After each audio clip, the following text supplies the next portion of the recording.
For Williamson County, this is Week in Review. We're both in Miss Cheney's chorus class, and we are practicing some holiday songs for a concert that's coming up tonight. We're both really excited. Sing of a merry holiday. Our 5th grade students went on a trip to Biztown. I'm Ella Grace Beasley, and right now we are playing with the go-back cars and codenamed them to go in a square. Hey, we're at Oakview Elementary. We did a combined program with the choir in kindergarten. In music, we're studying about Motown, which was a record label, and it had a lot of influential African-American artists, and we had to learn about them and stuff, and we did research, and then we're gonna sing the song and add choreography to it. This week at Mill Creek Middle School, we are preparing for our choir concert. We will be singing various holiday songs. We're having a winter wonderland. We're going ice skating in Candy Cane Lane, and we're going sledding in Tinseltown Tunnel. And Jingle Bell basketball. Today we are doing the gingerbread house making for the special ed kids here. And what we do is we just have frosting and candy and a bunch of other decorations that they can put on their gingerbread house. Today at Grassland Middle School, we're celebrating CI3T. The 6th graders are playing games and doing activities. And the 7th and 8th graders are doing social activities or basketball. We are doing a German spider. And why are you making them? Because it represents our country. And what are you going to do with them? We are going to sell them for $5. Today in science we were making fossils, and so we learned about 40 types of fossils. We are doing a joint choir orchestra concert, and we are doing pieces from Handel's Messiah, and there's going to be lots of solos, and it's going to be a really cool night. We are going to be talking to the entire 2nd grade class about a storybook that we wrote called A Better Book for Backs. Better Book for Backs takes kids into the world of a classic, and in this case, a classic written by Herman Melville, Moby Dick.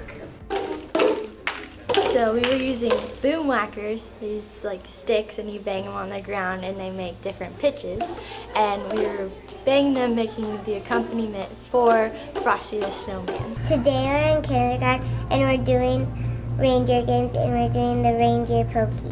You do the reindeer pokey and you turn yourself around. Today at Fairview Middle School, we have Mayor Patty Carroll here, and we're doing a school system redesign project. I'm thrilled to be here with such intelligent students and excited to be a part of this. We pick a problem and we research the problem through different lenses, whether they be economic, environmental, scientific, and then we present it to our peers as a solution as a group in front of the class. We are in PE today. What did you do in PE today? We were on the rock wall. And what did you like about the rock wall? We get to climb. We learned about Israel. In Israel, they celebrate Hanukkah. And then we learned how to spin a dreidel. Today, the 2nd grade classrooms are practicing their teamwork skills by doing the Marshmallow Challenge. This is a STEM activity where students are challenged to build the tallest freestanding tower in 20 minutes. We're in medical therapeutics, and we're working on how to move our patients to different positions. This is my passport for how we celebrate Christmas all around the world. Today I went to Sweden and Italy. Tomorrow I'm going to Germany. Today we're doing a lab on density, and we have to use different colors of water and layer them to see which one is the least dense and which one is the most dense. We're using the equation mass over volume equals density.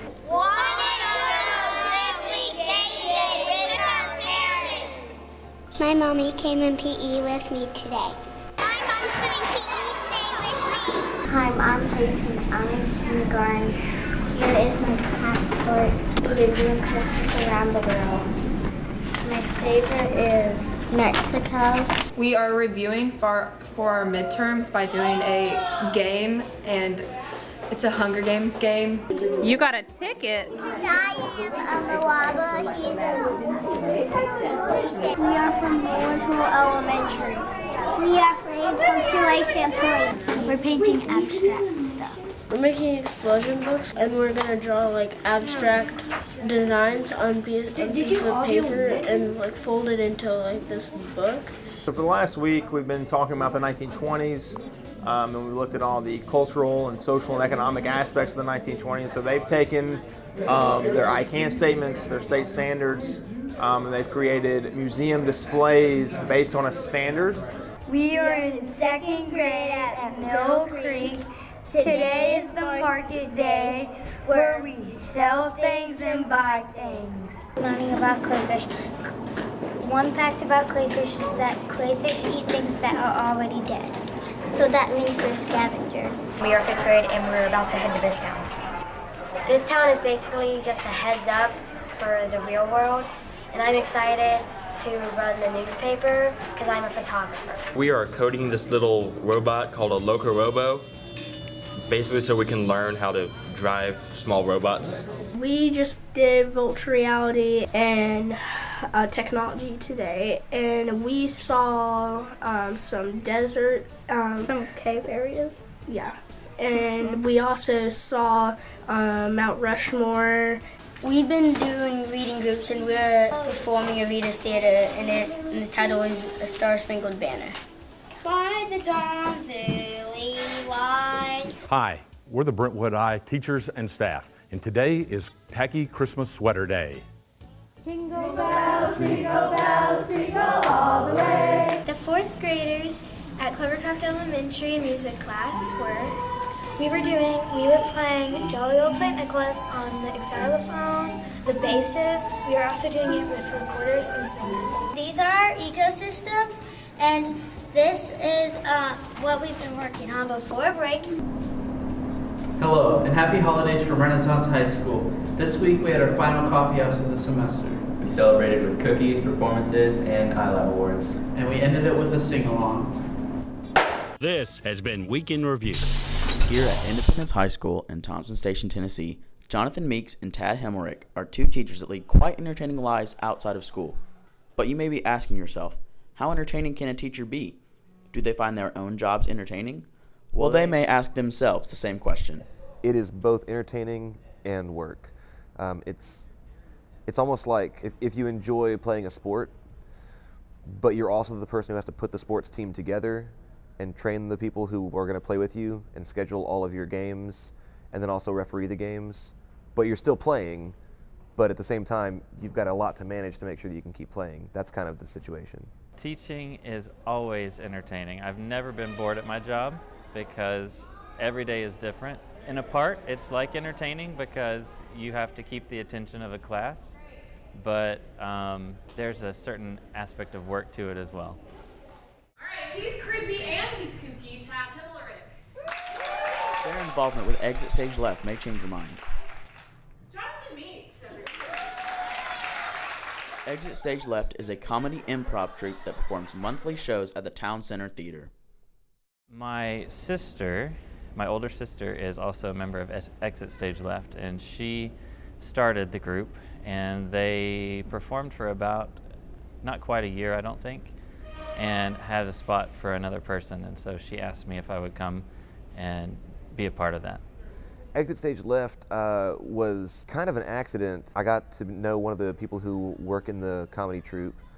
We were buddies, we were hanging out, and he said, hey, I've got an improv show coming up this Saturday. You want to come and see it? I said, yeah, sure. And I went and watched it kind of hesitantly because I'd done a lot of improv in high school and a little bit in college, and I was thinking, this isn't going to be any good. These things rarely are ever that good. But it was really solid, and so I was like, hey, I want to do that. He said, great. Your audition will be when you're in the next show with us. Don't screw it up. Guys, stop fighting, please. But it's Lucy's fault. It's not my fault. How might improvisation relate to the classroom? It's actually quite simple. There's a lot about improv that works out really well in terms of having a teacher interact well with students. Part of that is being able to think up really quick alternate solutions when you get a roadblock. We play games on the stage that are all about you go along in a situation and then someone else from outside the scene says, change that, do something differently. I've been swimming since I was a little tot. Change. I've been swimming since I was 12. Change. I've never swum. I've been acting since I was a kid, so I think part of acting and performing has helped me with teaching, because you have to keep students' attention and you have to know your audience like you do on stage. And as far as improv is concerned, thinking quick on your feet, being able to be adjustable, adaptable, and make quick decisions and things like that is always helpful in the classroom. Most teachers are always finding ways to entertain their class to make school a better experience, but they are also finding ways to improve their students as people.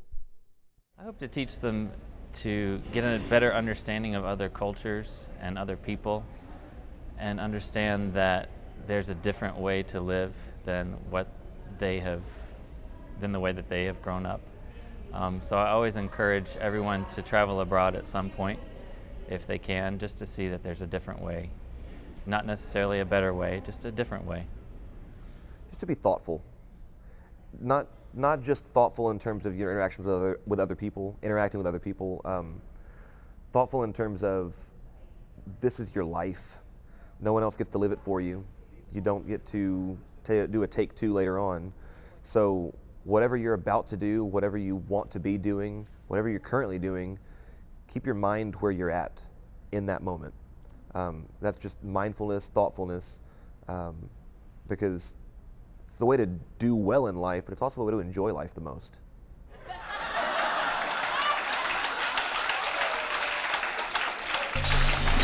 Hour code is an hour of code is your coding of an hour. I kind of forgot. I didn't understand either. An hour of code is a worldwide endeavor for children and adults as well to learn how to code. If you code for too long, you might get your eyes might hurt a lot, or your head, for playing too much games, and your eyes are wide open. How do you get playing Snoopy? For the hour of code today, kindergarten and first grade are doing Snoopy Snow Brawl. I have to knock out that one, that one, that one. We are coding wood stock to throw snowballs at other wood stocks and snowman. I am playing Snoopy.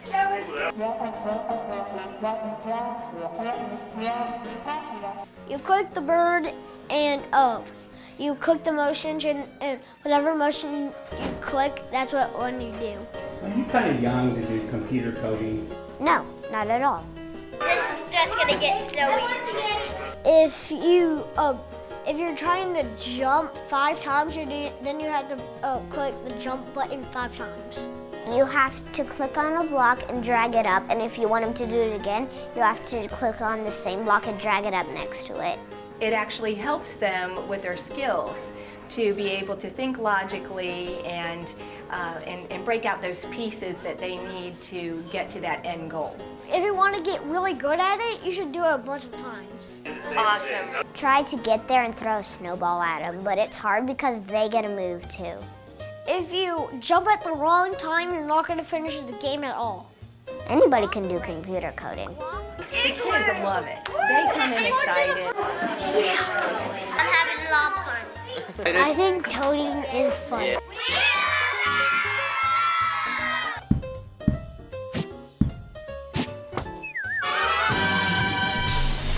I'm Special Agent Dennis Fetting with Homeland Security Investigations. We investigate crimes on the internet. I want to keep you and your child safe from digital dangers. One of the most common tactics that adult predators use to gain information and gain trust from our children in our communities is what we call grooming. And so that is everything from compliments and flattery to sending of gifts, whether it's virtual gifts, gift cards, iTunes store type things, or depositing money into children's online gaming accounts, all the way to physical gifts coming in the mail, jewelry, toys, things that our children want.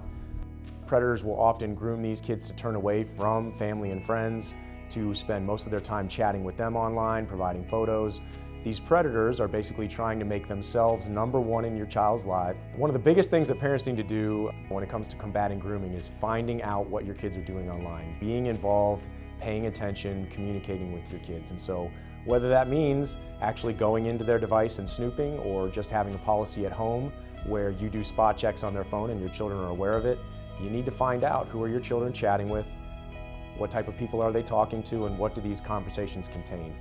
If you see some sort of activity that raises alarms to you as a parent, someone who is transmitting data, asking for personal favors, sending gifts, strange phone calls, you need to contact either your local law enforcement, federal law enforcement, make someone aware of the activity so that people can actually step in and do something about it. To report suspected online child exploitation in Tennessee, contact Homeland Security Investigations at 615-664-5501.